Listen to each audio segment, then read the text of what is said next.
So we created a new user in the last lesson. Now let's talk about managing groups. So in the last lesson, we talked about 3 commands that start with user. We have user add, user mod, and user del. We have similar commands for managing groups. So we have group add, group mod, and group del.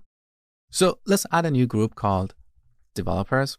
Now, why do we need groups? You probably know this, but we use groups so all users in the same group have the same kind of permission, okay? So now we have a new group. Where is this group? It's in a file in the etc directory. So cat/etc/group. Here are all the groups in this image. So down the bottom, you can see the group of developers, and this is the ID of this group, 1003. Now we want to add John to this group. How do we do that? Let's bring up user mod.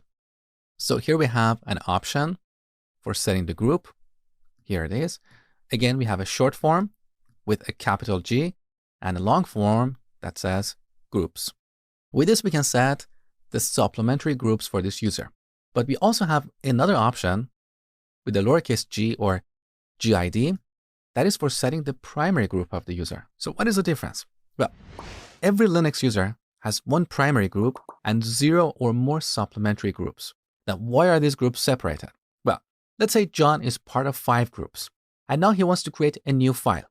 Every file, as I will show you in the next lesson, is owned by one user and one group. Here's the question. If John is part of 5 groups, which group should we use for owning that new file that John is going to create? That's why we need a primary group. Now, the primary group is automatically created when we create a new user. It's the group with the same name as the user. So here, I'm going to use this other option to set the supplementary groups for John. So we say user mod dash capital G.